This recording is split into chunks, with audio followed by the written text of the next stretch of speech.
కోట్లాది మంది ప్రజల కలలను సాకారం చేసేందుకే తాను ఎన్నో పథకాలు తెచ్చానని సీఎం వైఎస్ జగన్మోహన్ రెడ్డి వివరించారు. ప్రతి మనిషికి, ప్రతి వర్గానికి కలలుంటాయన్నారు. ప్రతి గ్రామానికి ఓ కల ఉంటుందన్నారు. అదేవిధంగా ఆంధ్రప్రదేశ్ రాష్ట్రానికి ఉన్న కలలను కూడా దృష్టిలో ఉంచుకుని వాటిని సాకారం చేసేందుకు 5 ఏళ్లుగా అడుగులు వేశామని అన్నారు. రాబోయే ఎన్నికైతే మరో 5 ఏళ్ల భవిష్యత్తును నిర్ణయిస్తాయని, ఈ నేపథ్యంలో గతంలో చంద్రబాబు చేసిన మోసాలను గుర్తు చేసుకుని నిర్ణయం తీసుకోవాలని ప్రజలకు పిలుపునిచ్చారు. విశాఖ జిల్లా నుంచి విజయనగరం జిల్లాలోకి ప్రవేశించిన బస్సు యాత్రకు సంఘీభావంగా అన్ని వర్గాల ప్రజలు అంచనాలకు మించి తరలి వచ్చారు. ఈ సందర్భంగా చెల్లూరులో ఏర్పాటు చేసిన బహిరంగ సభకు మద్దతుగా నిలిచిన అశేష జనతరంగాలకు సంబంధించిన దృశ్యాలు ఇవి కొన్ని మాత్రమే. ఈ సందర్భంగా మాట్లాడిన ముఖ్యమంత్రి వైఎస్ జగన్ విజయనగరం జిల్లా ప్రజల అపారమైన అభిమానానికి కృతజ్ఞతలు తెలిపారు. ఆ నారా సైన్యానికి సిద్ధం సిద్ధం అని అడుగులు వేస్తా ఉన్నా ఓ ప్రజా సైన్యం ఈ రోజు నా కళ్ళ ఎదుట కనిపిస్తా ఉంది. అధికారంలోకి వచ్చిన వెంటనే కోట్లాది మంది పేదల కలలు నెరవేర్చడమే అజెండాగా పెట్టుకున్నా అన్నారు. కోట్లాది మంది పేదల కలలు నెరవేర్చడమే అజెండాగా పెట్టుకున్నా అన్నారు వైఎస్ జగన్. పేదలు కన్న ప్రతి కలను సాకారం చేసే దిశగా మంచి నిర్ణయాలు తీసుకుంటున్నామన్నారు. ఇప్పటికే ఎన్నో బంగారు కలలు నెరవేర్చామన్నారు. కలలు మీవి, పథకాలు నావి.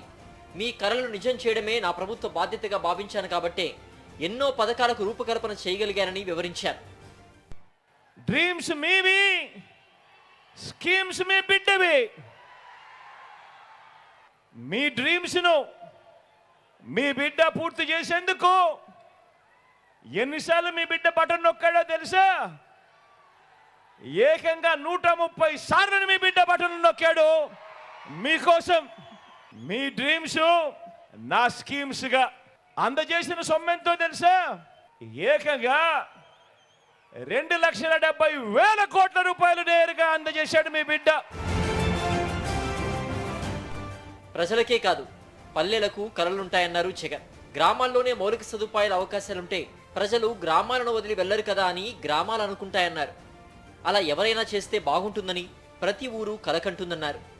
ఆ కలను నెరవేర్చడానికి ఏకంగా 7 పథకాలను అమలు చేస్తున్నామన్నారు జగన్మోహన్ రెడ్డి.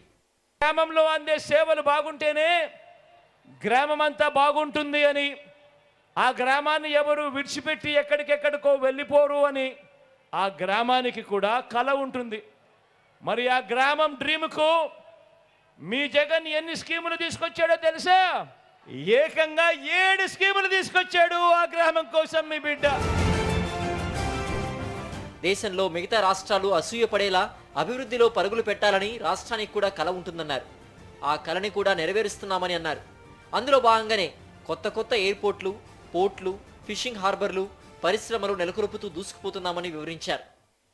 స్వతంత్రం వచ్చిన తర్వాత ఇప్పటి వరకు ఎవరు చేయనట్టుగా రాష్ట్రంలో ఈరోజు 17 కొత్త గవర్నమెంట్ మెడికల్ కాలేజీలు వేగంగా నిర్మాణంలో అవుతా ఉన్నాయా లేదా అని అడుగుతా ఉన్నాను. మీ విజయనగరంలోనే కనిపిస్తా ఉందా అని అడుగుతా ఉన్నాను. 4 కొత్త పోర్టులు. కూటమి నేతల విష రాజకీయాలను ఎండగట్టిన సీఎం జగన్ దోచుకోవడం, దాచుకోవడమే చంద్రబాబు డ్రీమ్ అని ధ్వజమెత్తారు.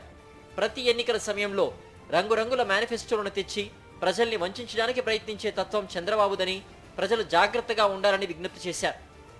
పొలాల్లో పెట్టే దిష్టి బొమ్మనైనా నమ్మొచ్చేమో గాని చంద్రబాబును నమ్మలేమని స్పష్టం చేశారు. రైతుల గురించి మరి నువ్వేం చేసావయ్యా అని చెప్పి చంద్రబాబును అడిగితే చంద్రబాబు ఏం చెప్తాడో తెలుసా? వ్యవసాయం దండగా అంటాడు. రైతులకు ఉచితంగా కరెంట్ ఇస్తే ఆ తీగల మీద బట్టలు వేసుకోవాలి అని అంటాడు. రుణమాఫీ చేసేస్తా, మొదటి సంతకంతోనే పెట్టేస్తా అని నిలువున మోసం చేశాడు. బ్యాంకుల్లో పెట్టిన బంగారం విడిపిస్తా అని చెప్పి ఏకంగా ఆ బ్యాంకులు రైతన్నల బంగారం వేలం వేస్తా ఉంటే చోద్యం చూశాడు. రైతన్నలంతా ఒక్కడి గుర్తుపెట్టుకోండి, మీ పొలాలలో పెట్టే దిష్టి బొమ్మనైనా నమ్మొచ్చేమో కానీ చంద్రబాబును మాత్రం నమ్మలేము అని చెప్పి ప్రతి ఒక్కరూ గుర్తుపెట్టుకోండి. ఇలా వినూత్నంగా భూత భవిష్యత్ వర్తమాన రాజకీయాలపై తనదైన రీతిలో ధ్వజమెత్తుతూ తనదైన శైలిలో ధ్వజమెత్తుతూ తన పాలనలో జరిగిన సంక్షేమ అభివృద్ధిని ఉదాహరణలతో సహా వివరిస్తూ వైఎస్ జగన్ ప్రసంగం కొనసాగింది.